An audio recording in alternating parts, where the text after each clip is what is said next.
Hi viewers, welcome back to my channel. ಇವತ್ತಿನ ವಿಡಿಯೋದಲ್ಲಿ ತುಂಬ ಸುಲಭವಾಗಿ ಮನೆಯಲ್ಲೇ ಆರೋಗ್ಯಕರವಾಗಿ ಧನಿಯಾ ಪುಡಿ ಯಾವ ರೀತಿಯಾಗಿ ಮಾಡೋದು ಅಂತ ತಿಳಿಸ್ಕೊಡ್ತಾ ಇದ್ದೀನಿ.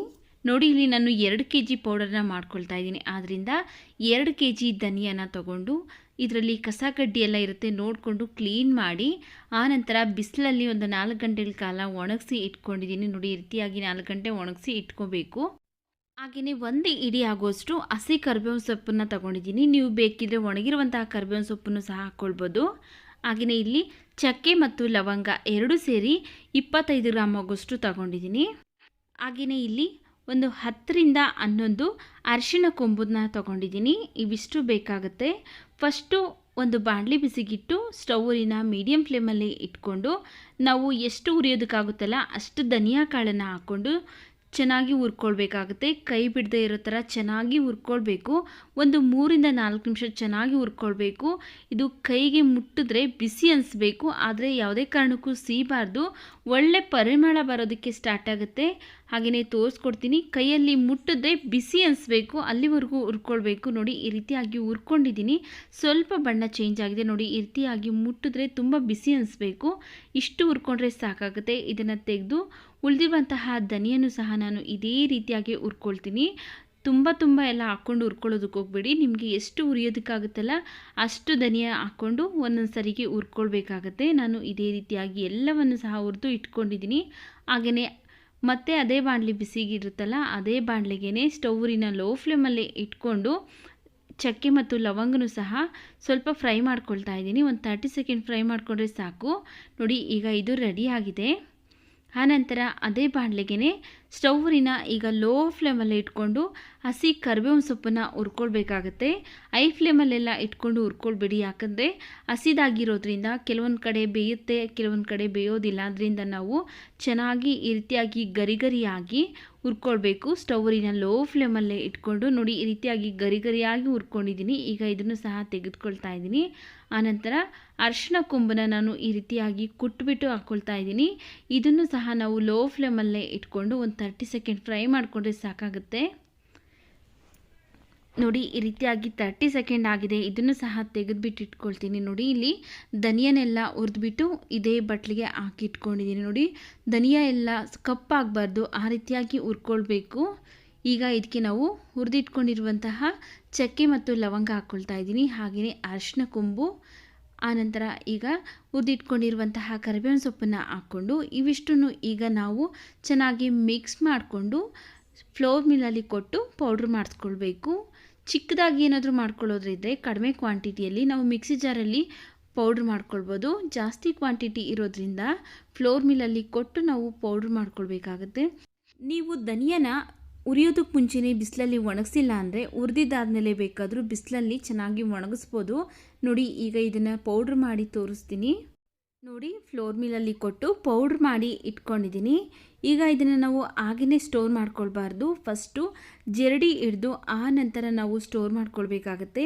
ಯಾವುದೇ ಕಾರಣಕ್ಕೂ ಮಸಾಲ ಪೌಡರ್ ಆಗಿರ್ಬೋದು ಅಥವಾ ರಾಗಿ ಹಿಟ್ಟು, ಗೋಧಿ ಹಿಟ್ಟು ಯಾವುದನ್ನೇ ಆಗಿರ್ಬೋದು, ನಾವು ಫಸ್ಟು ಜರಡಿ ಹಿಡ್ದೆ ಆ ನಂತರ ನಾವು ಸ್ಟೋರ್ ಮಾಡ್ಕೊಳ್ಬೇಕಾಗತ್ತೆ. ಯಾಕಂದರೆ ನಾವು ಫ್ಲೋರ್ ಮಿಲ್ಲಲ್ಲಿ ಕೊಟ್ಟಾಗ ಆ ಬ್ಲೇಡೆಲ್ಲ ಕೆಲವೊಂದು ಸರಿ ಸೌದ್ಬಿಟ್ಟು ಕಬ್ಬಿಣದ ಪೀಸ್ಗಳು ಬಂದುಬಿಡುತ್ತೆ. ಅದರಿಂದ ನಾವು ಜರಡಿ ಹಿಡಿದು ಆ ನಂತರ ಬಾಕ್ಸಲ್ಲಿ ಸ್ಟೋರ್ ಮಾಡ್ಕೊಳ್ಬೇಕು. ನೋಡಿ, ಈ ರೀತಿಯಾಗಿ ಒಂದು ಸ್ವಲ್ಪನೂ ತೇವಾಂಶ ಇಲ್ಲದಿರುವಂತಹ ಬಾಕ್ಸ್ಗೆ ತುಂಬಿಟ್ಟು ನಾವು ಎಷ್ಟು ದಿವಸ ಬೇಕಾದರೂ ಯೂಸ್ ಮಾಡ್ಕೊಳ್ಬೋದು. ಒಂದು 6 ತಿಂಗಳಿಂದ ವರ್ಷ ಬೇಕಾದರೂ ಯೂಸ್ ಮಾಡ್ಕೊಳ್ಬೋದು. ನೋಡಿದ್ರಲ್ಲ ಯಾವ ರೀತಿಯಾಗಿ ತುಂಬ ಸುಲಭವಾಗಿ ಮನೆಯಲ್ಲೇ ಘಮಘಮಿಸುವಂತಹ ಧನಿಯಾ ಪೌಡರ್ ಮಾಡೋದು ಅಂತ. ಅಚ್ಚ ಖಾರದ ಪುಡಿ ಅಂದರೆ ರೆಡ್ ಚಿಲ್ಲಿ ಪೌಡರ್ ಯಾವ ರೀತಿಯಾಗಿ ಮಾಡೋದು ಅಂತ ತಿಳಿಸ್ಕೊಡ್ತೀನಿ. ನೋಡಿ, ಇಲ್ಲಿ ನಾನು ಫಸ್ಟು ಈ ಚಿಕ್ಕ ಮೆಣಸಿನ್ಕಾಯಿ, ಏನು ಮಣ್ಣು ಕಟ್ಟಿದ ಮೆಣಸಿನ್ಕಾಯಿ, ಖಾರದ ಮೆಣಸಿನ್ಕಾಯಿ ಅಂತಾರಲ್ಲ, ಅದು 2 kg ಒಣಗಿರುವಂತಹ ಮಣ್ಣು ಕಟ್ಟಿದ ಮೆಣಸಿನ್ಕಾಯಿ ತಗೊಂಡಿದ್ದೀನಿ. ನೋಡಿ, ಇದರಲ್ಲಿ ಒಂದೊಂದು ಮೆಣಸಿನ್ಕಾಯಿ ಎಲ್ಲ ಕೆಟ್ಟೋಗ್ಬಿಡುತ್ತೆ. ನೋಡಿಕೊಂಡು ಈ ಕೆಟ್ಟಿರುವಂತಹ ಮೆಣಸಿನ್ಕಾಯಿ ಎಲ್ಲ ಆರಿಸಿ ತೆಗಿಬೇಕಾಗತ್ತೆ.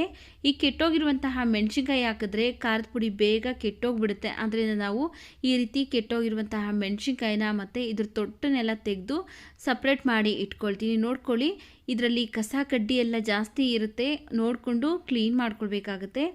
ಎಲ್ಲ ತೊಟ್ಟನ್ನು ಸಹ ನಾನು ತೆಗೆದು ಇದೇ ರೀತಿಯಾಗಿ ಇಟ್ಕೊಳ್ತೀನಿ. ಹಾಗೆಯೇ ಇಲ್ಲಿ ನಾನು ಅರ್ಧ kg ಗುಂಟೂರು ಮೆಣಸಿನ್ಕಾಯಿನ ಇದ್ರ ತೊಟ್ಟನ್ನೆಲ್ಲ ತೆಗೆದು ಕ್ಲೀನ್ ಮಾಡಿ ಇಟ್ಕೊಂಡಿದ್ದೀನಿ. ಮತ್ತು ಅರ್ಧ kg ಬ್ಯಾಡಗಿ ಮೆಣಸಿನ್ಕಾಯಿನೂ ಸಹ ಇದ್ರ ತೊಟ್ಟು ಅಥವಾ ಕಸಗಡ್ಡೆ ಏನಾದರೂ ಇರುತ್ತಲ್ಲ ನೋಡಿಕೊಂಡು ಕ್ಲೀನ್ ಮಾಡಿ ಇಟ್ಕೊಂಡಿದ್ದೀನಿ. ನಾನಿಲ್ಲಿ 2 kg ಖಾರದ ಮೆಣಸಿನ್ಕಾಯಿ, ಅರ್ಧ kg ಗುಂಟೂರು ಮೆಣಸಿನ್ಕಾಯಿ, ಅರ್ಧ kg ಬ್ಯಾಡಗಿ ಮೆಣಸಿನ್ಕಾಯಿನ ತೊಗೊಂಡಿದ್ದೀನಿ. ನೋಡಿ, ತೊಟ್ಟನ್ನೆಲ್ಲ ಬಿಡಿಸಿ ಈ ರೀತಿಯಾಗಿ ಫಸ್ಟೇ ಬಿಸಿಲಲ್ಲಿ ಚೆನ್ನಾಗಿ ಒಣಗಿಸಿ ತಗೊಂಡಿದ್ದೀನಿ. ಮುರಿದ್ರೆ ಪುಡಿ ಪುಡಿ ಆಗಬೇಕು, ಆ ರೀತಿಯಾಗಿ 3 ಮೆಣಸಿನ್ಕಾಯಿನೂ ಸಹ ನಾನು ಈ ರೀತಿ ಒಣಗಿಸಿ ಇಟ್ಕೊಂಡಿದ್ದೀನಿ. ಈಗ ಮೆಣಸಿನ್ಕಾಯಿನ ಹುರ್ಕೊಳ್ಬೇಕಾಗತ್ತೆ. ಒಂದು ಬಾಣಲಿ ಬಿಸಿಗಿಟ್ಟು ಅದಕ್ಕೆ ನಾನು ಒಣಮೆಣ್ಸಿನ್ಕಾಯಿನ ಹಾಕ್ಕೊಳ್ತಾ ಇದ್ದೀನಿ.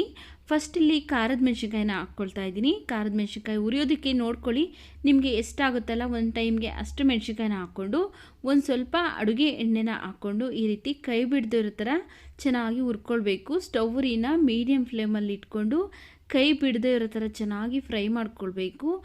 ಮೆಣಸಿನ್ಕಾಯಿ ಎಲ್ಲ ಸೀಸೋದಕ್ಕೆ ಹೋಗಬೇಡಿ, ಕಪ್ಪಾಗಬಾರ್ದು. ಆ ರೀತಿಯಾಗಿ ನಾವು ಫ್ರೈ ಮಾಡ್ಕೊಳ್ಬೇಕಾಗತ್ತೆ. ನೋಡಿ, ಇಲ್ಲಿ ಒಂದು 3 ನಿಮಿಷ ಚೆನ್ನಾಗಿ ಹುರ್ಕೊಂಡ್ರೆ ಸಾಕು. ನೋಡಿ, ಈ ರೀತಿಯಾಗಿ ಫ್ರೈ ಮಾಡ್ಕೊಂಡಿದ್ದೀನಿ. ಈಗ ಇದನ್ನು ತೆಗೆದುಬಿಟ್ಟು ಇಟ್ಕೊಳ್ತೀನಿ. ಉಳಿದಿರುವಂತಹ ಮೆಣಸಿನ್ಕಾಯಿನೂ ಸಹ ಇದೇ ರೀತಿಯಾಗಿ ನಾವು ಹುರ್ಕೊಳ್ಬೇಕಾಗತ್ತೆ. ಈ ರೀತಿಯಾಗಿ ಎಣ್ಣೆ ಹಾಕ್ಬಿಟ್ಟು ಹುರ್ಕೊಳ್ಳೋದ್ರಿಂದ ಘಾಟ್ ಆಗೋದಿಲ್ಲ. ಮನೆಯಲ್ಲಿ ಚಿಕ್ಕ ಮಕ್ಕಳು ಅಥವಾ ವಯಸ್ಸಾಗಿರೋರಿದ್ದರೆ ತುಂಬ ಘಾಟಾಗಿಬಿಡುತ್ತೆ ಅವ್ರಿಗೆಲ್ಲ. ಅದರಿಂದ ಸ್ವಲ್ಪ ಎಣ್ಣೆ ಹಾಕ್ಕೊಂಡು ಹುರ್ಕೊಳ್ಬೇಕು. ಒಣಮೆಣ್ಸಿನ್ಕಾಯಿ ಉರಿಬೇಕಾದ್ರೆ ಮನೆಯಲ್ಲಿ ಎಕ್ಸಿಟ್ ಫ್ಯಾನ್ ಅಥವಾ ಚಿಮಿನಿ ಅನ್ನೋದು ಆನ್ ಮಾಡಿಕೊಂಡು ಹುರ್ಕೊಳ್ಳಿ. ಆಗ ಈ ಘಾಟ್ ಅನ್ನೋದು ಸ್ವಲ್ಪ ಕಡಿಮೆ ಆಗುತ್ತೆ. ನೋಡಿ, ಈಗ ನಾವು ಎಲ್ಲ ಮೆಣಸಿನ್ಕಾಯಿನೂ ಸಹ ಎಷ್ಟು ಹುರಿಯೋದಕ್ಕೆ ಒಂದು ಟೈಮ್ಗೆ ಆಗುತ್ತಲ್ಲ ಅಷ್ಟಷ್ಟು ಹಾಕ್ಕೊಂಡು ಸ್ವಲ್ಪ ಎಣ್ಣೆ ಹಾಕ್ಕೊಂಡು ಎಲ್ಲ ಮೆಣಸಿನ್ಕಾಯಿನೂ ಸಹ ಇದೇ ರೀತಿಯಾಗಿ ಹುರ್ಕೊಳ್ತೀನಿ. ಜಾಸ್ತಿ ಮೆಣಸಿನ್ಕಾಯಿ ಹಾಕ್ಕೊಂಡು ಹುರ್ಕೊಳ್ಳೋದಕ್ಕೆ ಹೋಗ್ಬೇಡ್ರಿ, ನೀಟಾಗಿ ಫ್ರೈ ಆಗೋದಿಲ್ಲ. ಹಾಗೆ ಈ ರೀತಿ ಮಿಕ್ಸ್ ಮಾಡೋದಕ್ಕೂ ಕಷ್ಟ ಆಗಿಬಿಡುತ್ತೆ.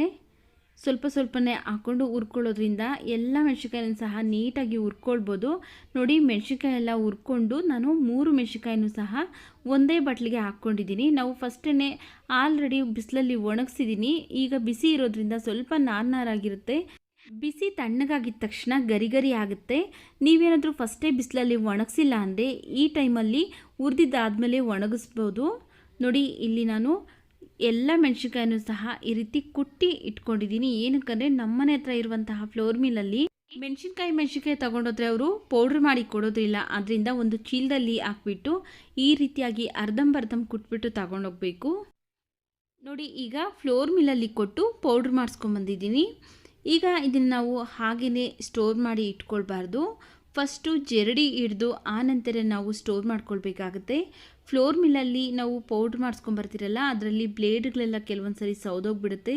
ಹಾಗೆಯೇ ಆಯಿಲು ಸಹ ಬರುತ್ತೆ ಕೆಲವೊಂದು ಸರಿ. ಅದರಿಂದ ನಾವು ಫಸ್ಟು ಈ ರೀತಿಯಾಗಿ ಜರಡಿ ಹಿಡಿದು ಆನಂತರ ನಾವು ಎಷ್ಟು ದಿವಸ ಬೇಕಾದರೂ ಸ್ಟೋರ್ ಮಾಡ್ಕೊಳ್ಬೋದು.